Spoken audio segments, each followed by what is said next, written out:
Bacaan dari nubuat Daniel. Pada tahun ketiga pemerintahan Yoyakim Raja Yehuda, datanglah Nebukadnezar Raja Babel ke Yerusalem dan mengepung kota itu.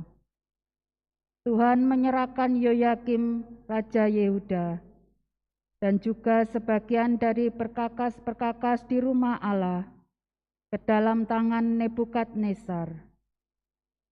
Nebukadnezar membawa semuanya itu ke tanah Sinear, ke dalam rumah dewanya, dan perkakas-perkakas itu dimasukkannya ke dalam perbendaharaan dewanya.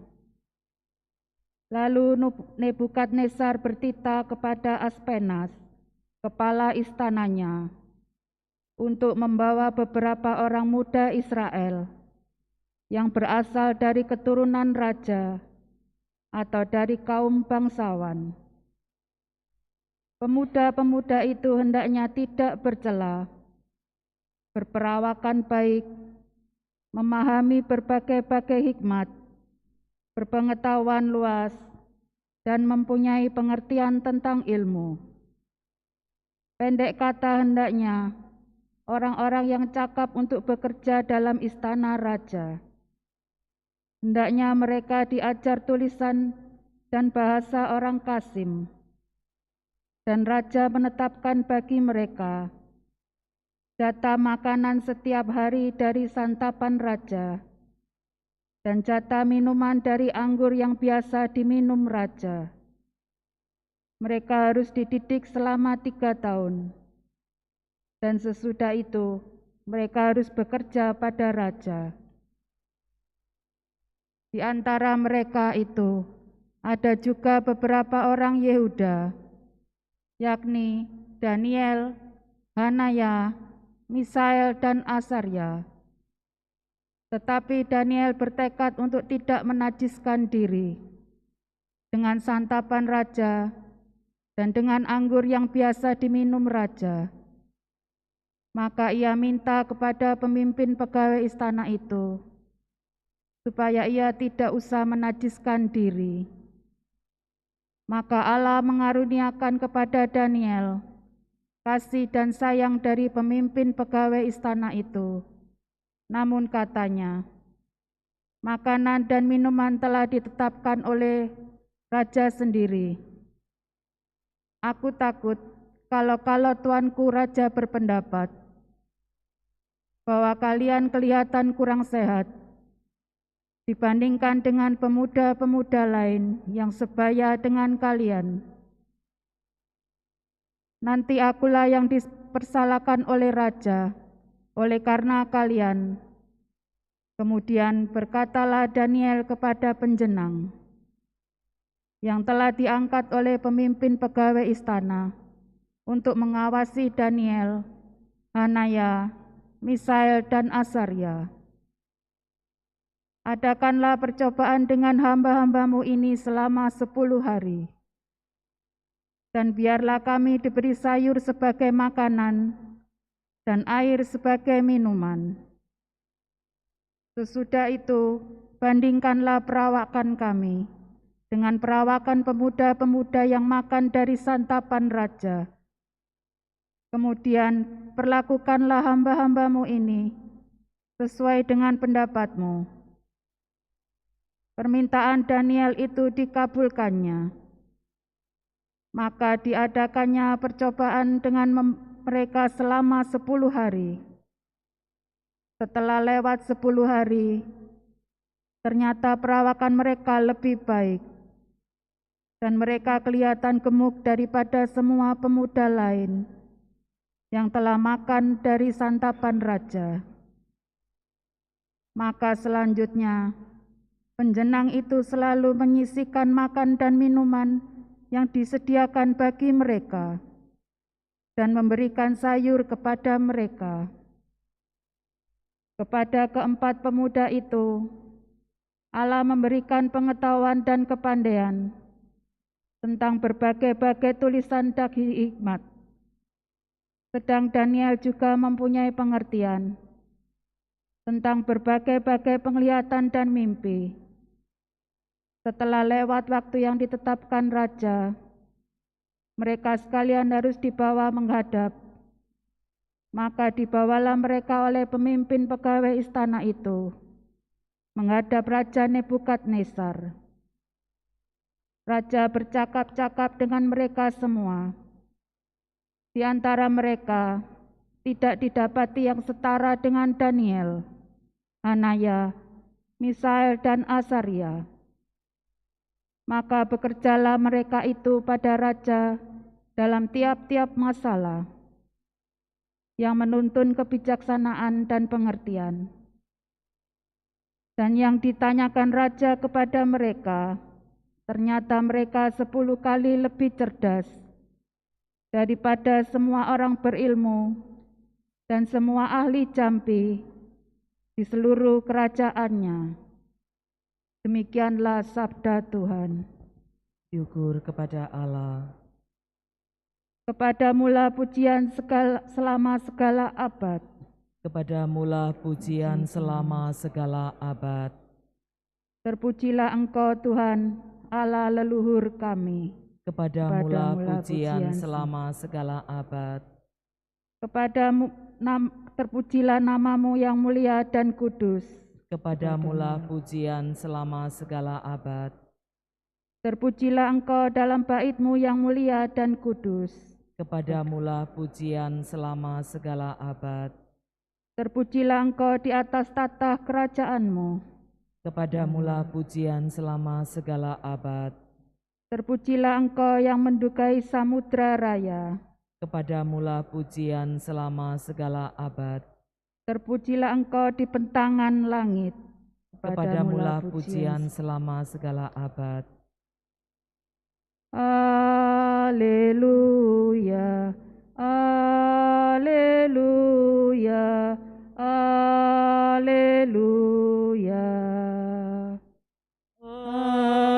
Haleluya, haleluya, haleluya.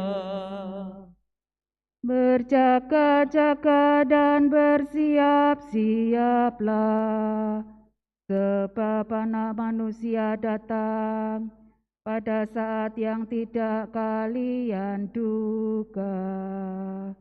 Haleluya, haleluya, haleluya.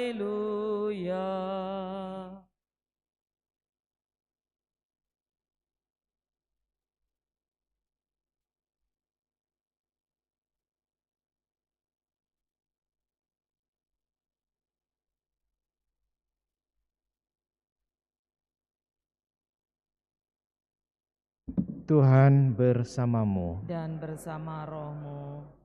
Inilah Injil suci menurut Lukas. Dimuliakanlah Tuhan.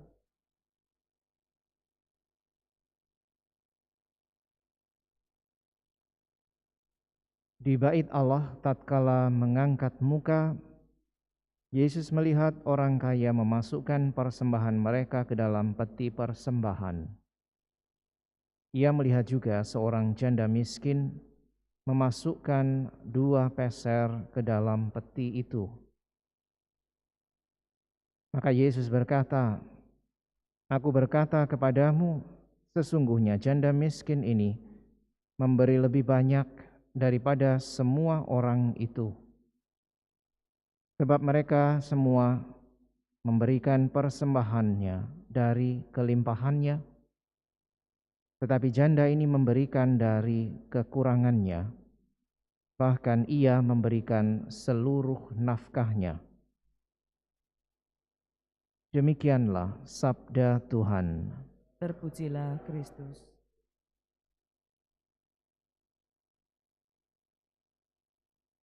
Saudara sekalian yang terkasih,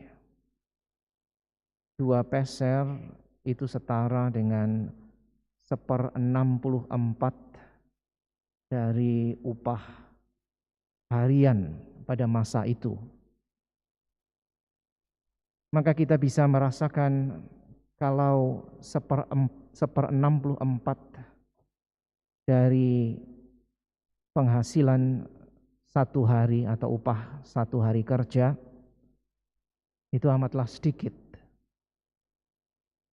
Tetapi dari jumlah yang sedikit ini, Yesus tadi justru mengatakan bahwa janda miskin ini memberikan seluruh nafkahnya. Artinya memberikan justru dari apa yang sebenarnya menjadi kekurangannya. Seluruh yang ia miliki hari itu, bahkan yang ia rasakan kurang dari hidupnya, justru ia berikan. Maka besar atau kecil sebenarnya bukanlah soal nominal, tetapi bagaimana pemberian itu mencerminkan penyerahan diri yang total secara khusus di hadapan Allah.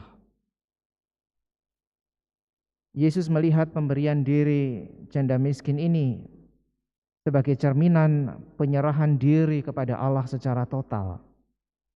Justru ketika ia memberikan dari apa yang ia rasakan kurang di dalam hidupnya. Kita bisa belajar bahwa di hadapan Allah kita diajak untuk senantiasa mempercayakan diri. Dalam kepercayaan diri kepada Allah, kita yakin akan penyelenggaraannya sebagaimana sosok yang Yesus berikan di dalam kisah ini. Ia berani memberikan itu karena ia percaya bahwa Allah menyelenggarakan hidupnya dengan satu atau lain cara. Maka mari kita pun juga mohon senantiasa agar di tengah segala apa yang kita perjuangkan dan kita miliki, kita juga tetap percaya bahwa Allah sungguh menyelenggarakan hidup kita. Sehingga hati kita di hadapan Allah adalah hati yang penuh syukur dan penyerahan diri. Menepis segala kekhawatiran, kita justru berani untuk mempercayakan hidup kita kepada penyelenggaraannya yang pasti dengan satu atau lain cara senantiasa juga memperhatikan kita. Sebagaimana Allah yang murah hati, demikianlah kita diajak untuk berani mempercayakan diri kepada Allah dengan murah hati pula, karena kita tahu bahwa apapun yang ada di sekitar kita sebenarnya adalah anugerah dari Allah. Hati yang mencerminkan penyerahan diri kepada Allah inilah yang akhirnya akan mewarnai seluruh tindakan kita di dalam hidup kita. Bagaimana kita bersikap di hadapan Allah, bagaimana kita juga bersikap di hadapan sesama, sehingga semuanya lalu mencerminkan bagaimana kita berani sungguh melihat hidup kita sebagai bentuk keterlibatan Allah untuk menyelamatkan kita.